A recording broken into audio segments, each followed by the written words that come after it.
एक 100 मंजिला शानदार इमारत को जमीन पर लाने के लिए ना किसी भारी भरकम बुलडोजर या डायनामाइट की जरूरत नहीं होती। मतलब हाँ, एक गायब नो ऑब्जेक्शन सर्टिफिकेट ही काफी है। बिल्कुल। मतलब एक कमजोर कानूनी दस्तावेज या कोई सरकारी फाइल उस पूरे के पूरे करोड़ों के प्रोजेक्ट को सालों के लिए जमीन में गाड़ सकती है। अक्सर हम लोग सिर्फ कांच के काम या आर्किटेक्चर की तारीफ करते हैं। सही बात है, लेकिन हकीकत ये है कि कोई भी इमारत ईंट और सीमेंट पर नहीं, बल्कि दस्तावेजों, स्वीकृतियों और अनुपालन के एक विशाल पहाड़ पर खड़ी होती है। हाँ, और आज के इस गहन विश्लेषण में हम रियल एस्टेट डेवलपमेंट और रीडेवलपमेंट की इसी जटिल दुनिया का पूरा रोड मैप डिकोड करने वाले हैं।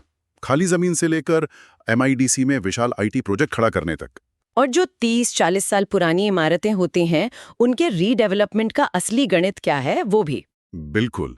लेकिन इस चर्चा में आगे बढ़ने से पहले ये बताना बहुत जरूरी है कि आज हम जिस बेहतरीन डेटा प्रक्रियाओं और रोडमैप पर चर्चा कर रहे हैं, उसे विशेष रूप से एकत्रित, निर्मित और प्रस्तुत किया गया है पवन ठाकुर प्रॉपर्टी कंसल्टेंसी द्वारा। हाँ, और इस तरह के वास्तविक जमीनी डेटा तक पहुंच होना मतलब बहुत दुर्लभ है। एकदम सही। पवन ठाकुर जी का संपर्क नंबर 9004352787 है, यानी 9004352787। उन्होंने जो जानकारी साझा की है वो इस उद्योग को समझने के लिए एक मास्टर क्लास है। बिल्कुल, चाहे कोई नया घर ले रहा हो या किसी की सोसाइटी रीडेवलपमेंट में जा रही हो। तो चलिए इसे थोड़ा विस्तार से समझते हैं। मैं सोच रहा था कि इस पूरी प्रक्रिया की शुरुआत आखिर कहाँ से होती है? शुरुआत हमेशा जमीन से होती है। किसी भी बड़े IT प्रोजेक्ट या आवासीय टावर की पहली नींव जमीन में नहीं, बल्कि उसके मालिकाना हक के कागजातों में खोदी जाती है। कागजातों में? हाँ, पवन ठाकुर जी के डेटा में लीगल चेक, या जिसे हम ड्यू डिलिजेंस कहते हैं, उस पर सबसे ज्यादा जोर दिया गया है। मतलब एक अनुभवी संपत्ति वकील द्वारा पिछले 30 से 50 वर्षों का टाइटल सर्च किया जाना सबसे अनिवार्य कदम है। एक मिनट, यहाँ मैं थोड़ा रुकना चाहूंगा। 30 से 50 साल का रिकॉर्ड क्यों? मतलब जो अभी वर्तमान मालिक है उसका नाम जानना काफी क्यों नहीं है? क्योंकि देखो, जमीन का इतिहास इंसानों के इतिहास से ज्यादा जटिल होता है।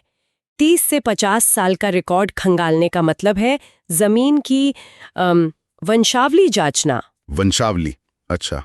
हाँ, क्या पता 40 साल पहले ये जमीन किसी पारिवारिक विवाद का हिस्सा रही हो, या किसी तीसरे भाई ने अपना हिस्सा बेचा ही ना हो। ओहो, ये तो कभी दिमाग में आता ही नहीं। इसीलिए तो प्रॉपर्टी कार्ड और महाराष्ट्र में जो 7/12 एक्सट्रैक्ट इस्तेमाल होता है ना, उसकी गहराई से जांच की जाती है। 7/12 एक्सट्रैक्ट? हाँ, इसके बारे में सुना है। इससे ये पता चलता है कि जमीन का असली मालिक कौन है, उस पर कोई कर्ज तो नहीं है, और जमीन की प्रकृति क्या है। प्रकृति से आपका मतलब जोनिंग से है क्या? हाँ बिल्कुल, जोनिंग और डेवलपमेंट प्लान, रिजर्वेशन। मतलब ये देखना होता है कि सरकारी नक्शे में वो जमीन आवासीय है, कमर्शियल है या औद्योगिक है। और अगर जमीन मान लीजिए कृषि योग्य हो तो? अगर जमीन कृषि योग्य है तो उस पर निर्माण शुरू करना तो दूर, आप एक ईंट भी नहीं रख सकते।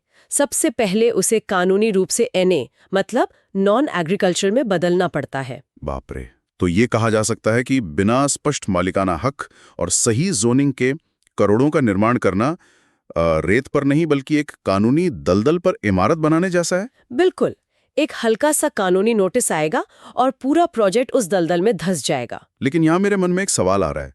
खाली जमीन का तर्क तो समझ आता है, लेकिन जो 30-40 साल पुरानी सोसाइटियां हैं जहां 100-200 परिवार पहले से रह रहे हैं, उनका क्या?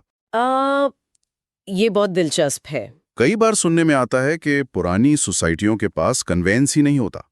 हाँ, ये एक बहुत बड़ी और आम समस्या है। अगर किसी पुरानी सोसाइटी के पास कन्वेंस या डीम्ड कन्वेंस नहीं है, तो इसका सीधा सा मतलब ये है कि जमीन का मालिकाना हक आज भी कागजों पर उसी पुराने बिल्डर के नाम है। क्या मतलब जिसने 30 साल पहले इमारत बनाई थी? हाँ, सोसाइटी केवल इमारत की मालिक है, जमीन की नहीं। ये तो बहुत ही अजीब स्थिति है। मतलब इमारत हमारी लेकिन जमीन किसी और की। और खतरनाक भी है ना? क्योंकि जब ऐसी सोसाइटी रीडेवलपमेंट के लिए जाती है तो बिना स्पष्ट टाइटल के सरकारी विभाग उस फाइल को छुएंगे तक नहीं। कोई अप्रूवल नहीं मिलेगा? बिल्कुल नहीं मिलेगा। इसलिए रीडेवलपमेंट का पहला नियम यही है कि पहले जमीन का मालिकाना हक सोसाइटी के नाम पर होना चाहिए। कागजात साफ होने के बाद ही मास्टर प्लानिंग का असली खेल शुरू होता है। और वो खेल है अप्रूवल का चक्रव्यूह। मालिकाना हक स्पष्ट होने के बाद अगला कदम ये तय करना है कि वहाँ क्या और कितना बनाया जा सकता है। सही कहा। और पवन ठाकुर जी के विस्तृत रोडमैप के अनुसार मुंबई और ठाणे जैसे शहरों में एफएसआई का गणित ही सब कुछ तय करता है। FSI मतलब फ्लॉर स्पेस इंडेक्स। आम भाषा में अक्सर लोग इसे एक जादुई नंबर समझते हैं, हाँ, लेकिन ये असल में काम कैसे करता है? इसे एक बहुत ही सरल उदाहरण से समझते हैं। एफएसआई मूल रूप से जमीन के आकार और उस पर बनने वाली बिल्डिंग के कुल क्षेत्रफल का अनुपात है। मतलब एक रेशियो है। हाँ, मान लीजिए किसी के पास 1000 स्क्वायर फीट की जमीन है। अगर उस इलाके का एफएसआई 2 है, तो इसका मतलब है कि वहां 2000 स्क्वायर फीट का कुल निर्माण किया जा सकता है। अच्छा, मतलब जमीन के क्षेत्रफल का दुगना। हाँ, लेकिन ये इतना सीधा तो नहीं होता होगा, है ना? इसमें बहुत सारे दूसरे शब्द भी सुनने को मिलते हैं, बेस एफएसआई, प्रीमियम एफएसआई। बिल्कुल, ये सीधा गणित नहीं है। बेस एफएसआई तो वो है जो सरकार मुफ्त में देती है, लेकिन अगर बिल्डर को और ऊंचाई तक जाना है तो वो सरकार को पैसे देकर प्रीमियम एफएसआई खरीदता है। ओहो, मतलब पैसे देकर और मंजिलें बनाओ। हाँ, इसके अलावा एक बहुत ही दिलचस्प कॉन्सेप्ट है TDR, यानी ट्रांसफरेबल डेवलपमेंट राइट्स। टीडीआर, आसान भाषा में इसका मतलब हवा में निर्माण का अधिकार खरीदना होता है क्या? एक तरह से हाँ। मान लीजिए शहर के किसी हिस्से में एक जमीन पर पार्क बना दिया गया है और उस जमीन के मालिक को वहां निर्माण करने से रोक दिया गया है। ठीक है, फिर? तो सरकार उसे मुआवजे के तौर पर TDR सर्टिफिकेट देती है। वो मालिक उस सर्टिफिकेट को किसी बिल्डर को बेच सकता है और बिल्डर उस अतिरिक्त निर्माण अधिकार का इस्तेमाल अपनी साइट पर कर सकता है। बाप रे, ये तो बहुत ही कॉम्प्लेक्स गणित है। और इसके अलावा फंजिबल एफएसआई भी होता है, जो बालकनी या लिफ्ट जैसी जगहों के लिए दिया जाने वाला अतिरिक्त अलाउंस है। समझ गया। आर्किटेक्ट और PMC सबसे पहले इसी का गणित लगाते हैं कि क्या ये सब जोड़ने के बाद प्रोजेक्ट आर्थिक रूप से फायदेमंद होगा या नहीं। और एक बार ये गणित तय हो जाए तो शुरू होती है सरकारी दफ्तरों की दौड़। मतलब पवन ठाकुर जी के दस्तावेज में अप्रूवल का एक बहुत ही स्पष्ट फ्लो दिया गया है। हाँ, वो क्रम बहुत जरूरी है। पहले आर्किटेक्ट प्लान सबमिट करता है, जी। फिर IOD मिलता है, हम्म। उसके बाद फायर, पानी और ट्रैफिक जैसे विभागों से NOC लिए जाते हैं, जी। फिर CC मिलता है और अंत में OC और महारेरा रजिस्ट्रेशन। बिल्कुल सही। लेकिन यहाँ ना एक ऐसी चीज है जिसने मुझे सच में चौंका दिया। अच्छा, वो क्या है? ये जो IOD है, इसका पूरा नाम है इंटीमेशन ऑफ डिसअप्रूवल, मतलब अस्वीकृति की सूचना। हाँ। अब जरा सोचिए, कोई बिल्डर अपना प्लान पास कराने जाता है और उसे जो पहला बड़ा दस्तावेज मिलता है उसका नाम ही अस्वीकृति है। ये अप्रूवल की दिशा में एक कदम है, फिर इसे इतना नकारात्मक नाम क्यों दिया गया है? ये नाम विरोधाभासी जरूर लगता है, लेकिन इसके पीछे का तर्क बहुत ही सटीक है। इंटीमेशन ऑफ डिसअप्रूवल का असल मतलब ये है कि अथॉरिटी बिल्डर से कह रही है, हम आपके प्लान को तब तक अस्वीकृत कर रहे हैं जब तक आप हमारी दी गई शर्तों को पूरा नहीं कर लेते। कमाल का नजरिया है। मतलब ये एक तरह का कंडीशनल अप्रूवल है। बिल्कुल। IOD मूल रूप से शर्तों और NOC की एक लंबी लिस्ट है। जैसे फायर और पर्यावरण की मंजूरी। हाँ, फायर विभाग से क्लियरेंस लाना, पर्यावरण विभाग से मंजूरी लेना, ट्री अथॉरिटी से बात करना। जब ये सभी शर्तें पूरी कर ली जाती हैं, तब जाकर असली मंजूरी मिलती है, जिसे CC यानी कमेंसमेंट सर्टिफिकेट कहते हैं। और CC मिलने का मतलब है कि अब साइट पर खुदाई शुरू की जा सकती है। सही कहा। और ये सब मैनेज करना कोई आसान काम नहीं है। एग्जीक्यूशन का मतलब सिर्फ नियमों को जानना नहीं है, बल्कि ये जानना है कि किस विभाग का दरवाजा कब खटखटाना है। हाँ, जैसे मुंबई के लिए BMC है, ठाणे के लिए TMC है। और सबसे बड़ी चुनौती पर्यावरण के नियम है, जिसके लिए MoEF या राज्य स्तर पर SEIAA जैसी एजेंसियों से मंजूरी लेनी पड़ती है। और ये तो सिर्फ आवासीय यानी रेजिडेंशियल इमारतों की बात हुई। लेकिन पवन ठाकुर जी के रोड मैप के अगले हिस्से को देखें तो कमर्शियल और विशेषकर IT पार्क्स का निष्पादन तो पूरी तरह से एक अलग ही खेल है। बिल्कुल। एक खाली जमीन से MIDC में एक विशाल IT प्रोजेक्ट खड़ा करना बहुत ज्यादा सख्त नियमों के अधीन आता है। हाँ, मतलब जब बात IT पार्क्स की आती है तो आप उसे शहर के किसी भी रिहायशी इलाके के बीच में नहीं बना सकते ना। एकदम सही। इसके लिए जोनिंग के सख्त नियम है। लोकेशन के तौर पर MIDC क्षेत्र जैसे ठाणे बेलापुर बेल्ट या विशेष IT जोन का चुनाव करना पड़ता है। और यहाँ जो अनुपालन का स्तर है वो तो रेजिडेंशियल से कई गुना बड़ा होता होगा। इसका कारण सीधा सा है। एक आईटी पार्क में एक समय में हजारों लोग काम करते हैं, इसलिए वहाँ ट्रैफिक इम्पैक्ट असेसमेंट सबसे अनिवार्य होता है। मतलब अथॉरिटी ये देखती है कि आसपास की सड़कों पर क्या असर पड़ेगा। हाँ, जब सुबह हजारों लोग एक साथ ऑफिस आएंगे तो क्या वहाँ लंबा जाम तो नहीं लग जाएगा? और सिर्फ बाहर का ट्रैफिक ही नहीं, इमारत के अंदर का इंफ्रास्ट्रक्चर भी बहुत भारी होता है। बिल्कुल। एक रिहायशी बिल्डिंग के मुकाबले आईटी पार्क को कई गुना ज्यादा पावर लोड चाहिए होता है। वहाँ भारी सर्वर रूम्स होते हैं, बड़े HVAC सिस्टम यानी सेंट्रल एसी 24 घंटे चलते हैं। इसके साथ ही फायर और निकासी के नियम यहाँ सबसे कड़े होते हैं। सीढ़ियों की चौड़ाई कितनी होनी चाहिए, लिफ्ट की कैपेसिटी क्या होनी चाहिए, आग लगने पर कितने मिनट में बिल्डिंग खाली हो सकती है। बाप रे, इतने सारे नियम। और आजकल बड़े कॉर्पोरेट्स केवल ग्रीन बिल्डिंग नॉर्म्स का पालन करने वाले आईटी पार्क्स में ही अपना ऑफिस खोलना पसंद करते हैं, जो एक अलग ही चुनौती है। अगर इस पूरे कमर्शियल डेवलपमेंट को एक उपमा दी जाए तो मुझे लगता है ये बिल्कुल एक बरगद का पेड़ लगाने जैसा है। दिलचस्प है। इसे थोड़ा और विस्तार से समझाइए। देखिए, एक बरगद का पेड़ लगाने में शुरुआत में बहुत मेहनत और समय लगता है। इसी तरह आईटी पार्क में शुरुआत में भारी पूंजी लगती है। जमीन खरीदने से लेकर पर्यावरण और MIDC के जटिल अप्रूवल तक सालों लग जाते हैं। हाँ, सही कह रहे हैं। लेकिन जब ये पेड़ बड़ा हो जाता है तो इसकी जड़ें बहुत गहरी होती हैं। रेसिडेंशियल इमारतों की तरह इसका मॉडल बनाओ और बेचो का नहीं होता, इसे लीज मॉडल पर चलाया जाता है। ये बहुत ही सटीक विश्लेषण है। आवासीय प्रोजेक्ट्स में बिल्डर्स का ध्यान क्विक सेल्स पर होता है, फ्लैट बनाओ, बेचो और बाहर निकल जाओ। बिल्कुल। लेकिन कमर्शियल और आईटी पार्क्स हाई रिस्क और लॉन्ग टर्म वेल्थ का संतुलन होते हैं। ये बरगद का पेड़ उन्हें लंबे समय तक किराए की आय देता है और पीढ़ियों के लिए एक संपत्ति बन जाता है। इसीलिए बड़े डेवलपर्स इस भयंकर अनुपालन और शुरुआती खर्च का सिरदर्द उठाने के लिए तैयार रहते हैं। बिल्कुल सही। खैर, ये तो हुई खाली जमीन और बड़े कमर्शियल प्रोजेक्ट्स की बात। लेकिन अब उस स्थिति पर आते हैं जो हमारे बड़े शहरों की सबसे बड़ी सच्चाई बन चुकी है, रीडेवलपमेंट। हाँ, ये एक अलग ही चुनौती है। मतलब खाली जमीन पर आईटी पार्क बनाना एक बात है, लेकिन तब क्या हो जब किसी जमीन पर 30 साल पुरानी इमारत खड़ी हो जिसमें 112 परिवार रहते हो। पवन ठाकुर जी के दस्तावेज में 112 फ्लैट्स वाली एक सोसाइटी का बहुत ही शानदार केस स्टडी है। यहाँ आकर निष्पादन या एग्जीक्यूशन का पूरा रंग रूप बदल जाता है। खाली जमीन पर डेवलपर का मुकाबला सिर्फ सरकारी कागजों से होता है, और रीडेवलपमेंट में इसमें ये कागजों से निकलकर सीधे इंसानों के प्रबंधन यानी पीपल मैनेजमेंट तक पहुंच जाता है।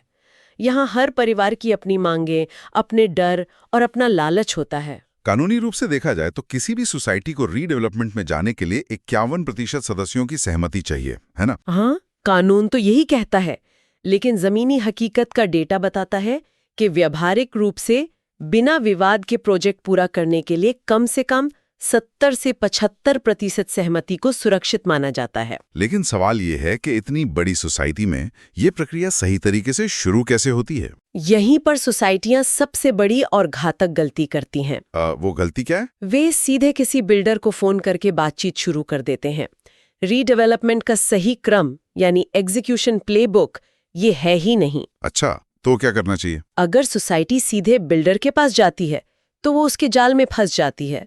सही तरीका ये है कि सबसे पहले सोसाइटी को अपने भीतर से एक कोर कमेटी बनानी चाहिए जिसमें कोई आंतरिक राजनीति न हो। और इसके बाद जो सबसे अहम कदम है, अपना होमवर्क खुद करना। बिल्कुल। पवन ठाकुर जी की रिपोर्ट साफ कहती है कि सोसाइटी को सबसे पहले एक PMC मतलब प्रोजेक्ट मैनेजमेंट कंसल्टेंट, एक संपत्ति वकील और एक आर्किटेक्ट को नियुक्त करना चाहिए। इस बिंदु पर गहराई से विचार करना जरूरी है।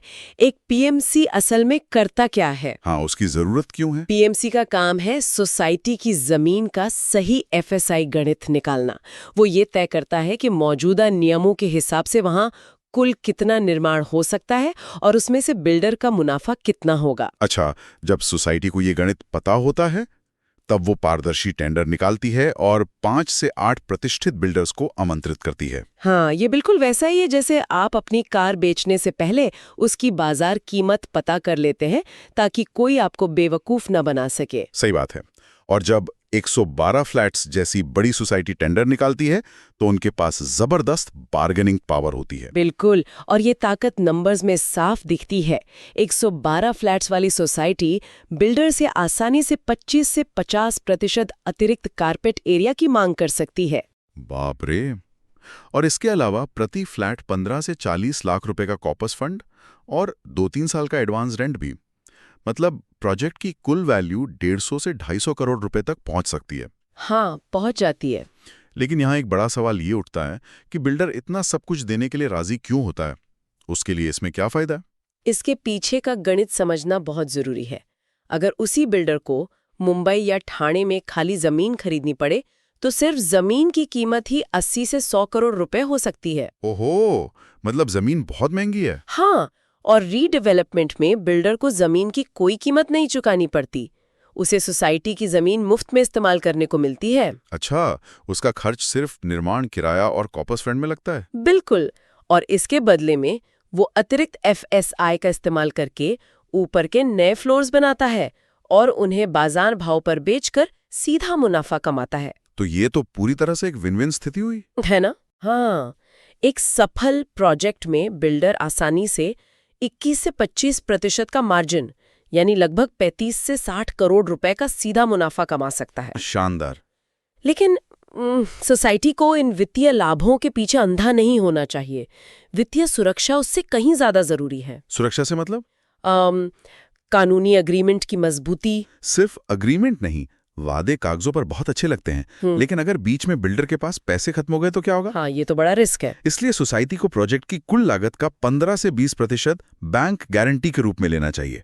डेवलपमेंट एग्रीमेंट में प्रोजेक्ट में देरी होने पर मजबूत पेनाल्टी क्लॉज होने चाहिए। और एक बात जिसे अक्सर लोग नजरअंदाज कर देते हैं, बिना ओसी के नए बिल्डिंग में कब्जा लेना। हाँ, बिना ओसी के घर में रहना एक बहुत बड़ा कानूनी जोखिम है। तो नगर निगम पानी का कनेक्शन नहीं देगा, बिल्डिंग का इंश्योरेंस अमान्य हो सकता है और अधिकारियों को यह अधिकार है कि वे निवासियों को घर खाली करने का नोटिस दे दें। बिल्कुल, और यहाँ एक विरोधाभास सामने आता है। कैसा विरोधाभास? 112 फ्लैट्स वाली सोसाइटी इतनी ताकतवर है, प्रोजेक्ट करोड़ों का है, बिल्डर कतार में खड़े ने, फिर भी कई रीडेवलपमेंट प्रोजेक्ट्स बीच में ही फेल हो जाते हैं। ऐसा क्यों होता है?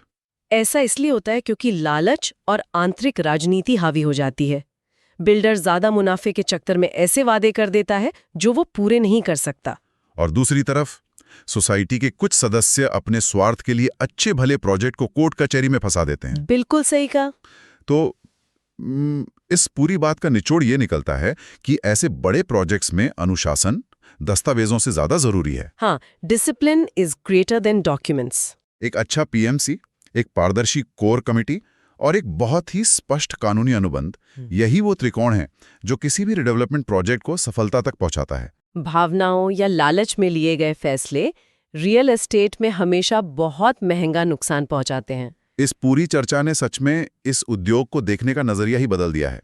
चलिए अब इस गहन विश्लेषण को समेटते हैं। हाँ, बिल्कुल। चाहे वो एक खाली पड़ी जमीन को MIDC के आधुनिक IT पार्क में बदलना हो या फिर 30 साल पुरानी सोसाइटी का रीडेवलपमेंट करना हो, सफलता डिजाइनों या 3D मॉडल से नहीं मिलती। असली सफलता पिछले 50 साल के टाइटल चेक्स, 7/12 एक्सट्रैक्ट की शुद्धता, IOD, COD और OC जैसे सख्त अनुपालन से मिलती है। और बिना किसी राजनीति के किए गए अनुशासित निष्पादन से भी।